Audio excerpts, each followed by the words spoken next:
Buen día, compañeros y maestra. Nosotros somos el equipo número 5 y les vamos a hablar sobre la NOM 001 STPS 1999.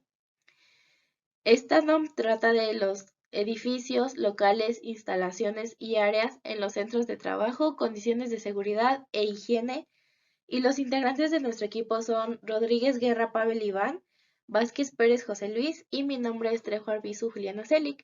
Así que vamos a iniciar con el objetivo de esta NOM, el cual es establecer las condiciones de seguridad e higiene que deben de tener todos los edificios, locales, instalaciones y áreas en los centros de trabajo para tener un correcto funcionamiento y una correcta conservación y de esta manera evitar riesgos en la salud de los trabajadores. Y pues la Dirección General de Salud e Higiene en el Trabajo tiene el fin de reafirmar el compromiso que tiene con la sociedad y para esto emitió el folleto informativo de esta NOM. Pues su principal objetivo del folleto es informarnos y prevenirnos, y como nosotros sabemos, todas las normas oficiales mexicanas tienen un carácter obligatorio, es decir, que se tienen que cumplir y por ello ponemos a disposición esta información. Bueno, pues esta NOM, su campo de aplicación se rige en todo el territorio nacional y aplica en todos los centros de trabajo. Es decir, que todas las empresas, mientras estén prestando un servicio y mientras existan trabajadores y patrón, debe de existir el cumplimiento de esta NOM. Bueno, pues ahora les voy a hablar sobre las obligaciones del patrón y en primera instancia tenemos que el patrón debe de conservar en condiciones de funcionamiento seguro los edificios, locales, instalaciones y áreas del centro de trabajo. Después tenemos que el patrón debe de realizar verificaciones oculares periódicas a las instalaciones y los elementos estructurales que las conforman, de acuerdo a un programa que ellos deben de tener. Y los resultados de estas verificaciones deben de ser anotadas en un registro o en una bitácora, lo que sea que lleve la empresa. Y cuando se detecten signos de ruptura, agrietamiento, fatiga del material se refiere a cuando el material ya está soportando un sobreesfuerzo. Esto es fatiga del material o también alguna deformación, algún hundimiento o X condición similar.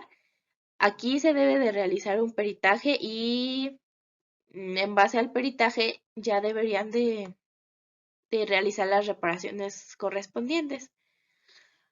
Otra obligación del patrón sería establecer lugares limpios, adecuados y seguros destinados al servicio de los trabajadores, por ejemplo, baños, áreas de comida, ya sea el caso de vestidores o regaderas, deben de estar limpios para los trabajadores. Y otra obligación muy importante son lo de los sistemas de ventilación artificial y deben de cumplir con ciertos requerimientos. Son tres principales requerimientos. El primero es que el aire que se extrae no debe contaminar otras áreas donde se encuentren laborando otros trabajadores. Es decir, sería ilógico extraer aire de un lado para pasarlo a otro, porque pues no. Después, el segundo punto sería que el sistema de ventilación debe de iniciar su operación por lo menos 15 minutos antes de que los trabajadores empiecen a laborar. El tercer requerimiento sería que deben de contar con un registro del programa de mantenimiento preventivo del sistema de ventilación y este programa debe de contener las fechas en las que se realiza el mantenimiento preventivo y ya sea el caso, si en el mantenimiento preventivo encuentran una falla, se debe de proceder al mantenimiento correctivo. Y se debe de anotar cuándo y qué fue lo que a lo que se le dio mantenimiento. Y otra obligación sería que los pisos, rampas, puentes, plataformas o escaleras deben de mantenerse en condiciones tales que eh, el, el trabajador se sienta óptimo para su uso, es decir, que no corran riesgo de resbalarse, tropezarse o etcétera. Y pues ahora, una vez que ya vimos las obligaciones del patrón, procederemos a hablar sobre las obligaciones del trabajador. Una de ellas sería participar en la capacitación que le proporcione el patrón, así como cursos o etcétera. Otra obligación sería cumplir con las medidas que señale el programa específico de seguridad e higiene. Em, También es obligación del patrón hacerle saber cuáles son estas medidas al trabajador para que el trabajador pueda cumplirlas.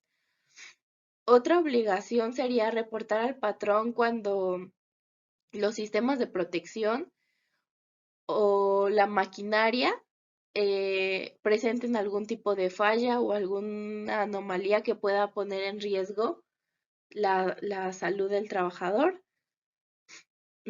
También el trabajador tiene la obligación de usar el equipo de protección personal de acuerdo a las instrucciones que se les den.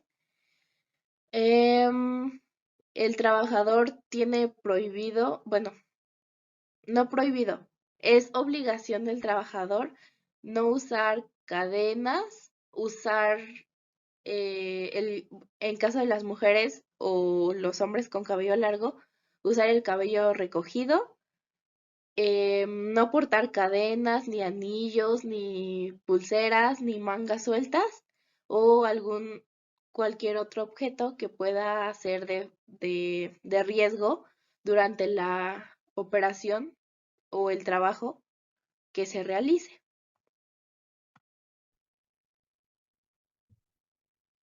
¿Qué tal? Buenas noches, mi nombre es José Luis Vázquez Pérez y a mí me tocó el tema de requisitos de seguridad de áreas y elementos estructurales, además de requisitos de seguridad de techos, paredes, pisos y patios. Entonces, cada uno tiene sus subtemas y vamos a ir viendo ejemplos cortos y después les comento las normas completas. ¿Ok? El primero habla sobre las áreas que se deben de conservar limpias y en orden, permitiendo el desarrollo de las actividades para las que fueron destinadas. Asimismo, se les debe de dar mantenimiento preventivo y correctivo en todo momento. El segundo, que sería el 7.2, nos dice que las áreas del centro de trabajo, tales como la producción, el mantenimiento, la circulación de personas, vehículos, zonas de riesgo, almacenamiento, servicios para los trabajadores, se deben de delimitar mediante barandales. La 7.3 dice que toda instalación que soporte cargas fijas o móviles debe construirse de tal manera que asegure su resistencia a posibles fallas estructurales y también posibles riesgos de impacto, para lo cual deben de considerarse tanto las condiciones normales de operación como las situaciones extraordinarias que pueden afectarlas. Bueno, el siguiente subtema habla de los requisitos de la seguridad en techos, paredes, pisos y patios. Para los techos del centro de trabajo deben de cumplir con las siguientes normas. La primera, ser de materiales que protejan de las condiciones ambientales externas impermeables. La segunda, utilizarse para soportar cargas fijas o móviles, solo si fueron diseñados para esos fines. La tercera, contar con un sistema que evite el estancamiento de líquidos. Eso sería todo por parte de los techos. Las paredes. Las paredes en los centros de trabajo deben de cumplir con las siguientes normas. A. Los parámetros de las paredes internas de los locales y edificios de los centros de trabajo deben mantenerse con colores que, de producir reflexión, no afecten a la vista de los trabajadores o de la gente que esté dentro de la empresa. B. Cuando se requieran aberturas en las paredes a una altura menor de 90 centímetros sobre el piso y que tengan dimensiones mayores a 75 centímetros de alto y 45 centímetros de ancho, por lo que haya peligro de caídas de más de 2 metros de altura hacia el otro lado de la pared. Cuando se requieran aberturas en las paredes a una altura menor de 90 centímetros sobre el piso y que tengan dimensiones mayores a 75 centímetros de alto y de 45 de ancho. El siguiente son los pisos. Los pisos deben estar en buen estado, limpios, evitando el estancamiento de líquido. Ok, entonces la A sería mantenerse limpios. B, contar con un sistema que evite el estancamiento de líquidos. C, ser llanos para que circulen con seguridad los trabajadores y los equipos de transporte. D, las aberturas temporales para escotillas, conductos, pozos y trampas deben estar protegidas con algunas cercas provisionales o barandales desmontables. Ok, eso sería por parte de los pisos. Y por último, los patios. Los patios nos dicen que del centro de trabajo deben cumplir con lo siguiente. El ancho de las puertas donde normalmente circulen vehículos y personas debe ser como mínimo igual al ancho de vehículos más grande que circule por ellas más de 60 centímetros y deben contar con un pasillo adicional para el tránsito de trabajadores. Las áreas de tránsito de vehículos y las destinadas a cargas y descargas localizadas dentro de la zona de trabajo deben estar delimitadas mediante franjas amarillas. Estas van en el piso de, de mínimo 5 centímetros de ancho. Eso sería todo por mi parte. Muchas gracias. Bueno, buenas tardes, buenas noches o buenos días. Yo les voy a hablar sobre los requisitos de seguridad de escaleras, rampas, escalas, puentes y plataformas elevadas. Y bueno, les voy a hablar principalmente sobre las escaleras, que como observamos en esta imagen, este es el tipo de escaleras que básicamente se utiliza en la industria. Y bueno, aquí la diapositiva nos dice que las escaleras de los centros de trabajo deben cumplir con lo siguiente. Y como primer punto, en el punto A, tenemos tener un ancho constante de al menos 56 centímetros con variaciones de hasta 3 centímetros en cada tramo. En el punto B, el descanso debe ser cuando menos de 90 centímetros y tener el mismo ancho que las escaleras. Bueno, ¿qué nos quiere decir esto?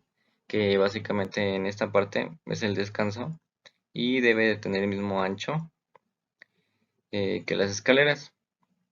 Bueno, en el punto C tenemos que en cada tramo de las escaleras todas las huellas deben de tener el mismo ancho y todos los peraltes la misma altura, con una variación de no más de 1 centímetro.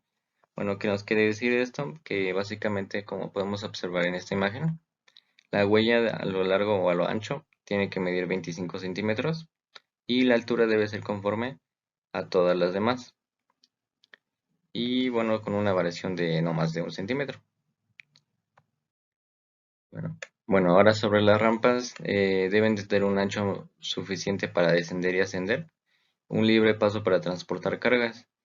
Y bueno, principalmente nos sirven las rampas para esto, para transportar cargas, ya sean pesadas o ligeras. Y bueno, otro punto que no está aquí es que si la rampa mide más de 150 centímetros, se puede, se tienen que utilizar barandales de protección. Y bueno, ahora les voy a hablar sobre las plataformas elevadas, que son como estas, que las hemos visto en muchísimos lugares. Y básicamente nos dice que la distancia libre medida sobre la superficie del piso, de los pasadizos a las plataformas elevadas y al techo, o cualquier superficie interior no debe ser menor de 200 centímetros. Bueno, ¿qué nos quiere decir esto? Que básicamente esta plataforma va a subir a una altura máxima y esa altura máxima no debe de haber una distancia de 200 centímetros del techo a esa altura, ya que puede provocar un accidente o algo peor, una pérdida o algo. Y bueno, otro punto es que se utilizan principalmente para llevar carga en bodegas y por eso es importante que tengan barandales de seguridad. Bueno, ya por último les voy a hablar sobre las unidades de verificación, que básicamente el patrón tiene la obligación o la opción de contratar una unidad de verificación acreditada y aprobada, según lo establecido en la Ley Federal sobre la Metrología y Normalización, para verificar o evaluar la presente norma. Y básicamente nos piden dos puntos. El punto A, que son datos del centro de trabajador, que esto se conforma entre el nombre, denominación o razón social, domicilio completo, nombre y firma de representante legal, datos de la unidad de verificación. Este sería el punto B. Y que también nos pide el nombre de razón social, número de registro otorgado por la entidad de acreditación, número de aprobación otorgado por la STPS, el número, no, la fecha en que se otorgó la acreditación y aprobación, determinación del grado de cumplimiento del centro de trabajo de la presente norma, y en su caso salvedades que determinen la unidad de verificación, resultado de la verificación, nombre y firma del representante legal, lugar y fecha de la firma del dictamen y por último la vigencia del dictamen. Y bueno, eso fue todo por nosotros. Le agradecemos mucho su atención, maestra y compañeros. Y bueno, muchísimas gracias por todo y eso fue todo.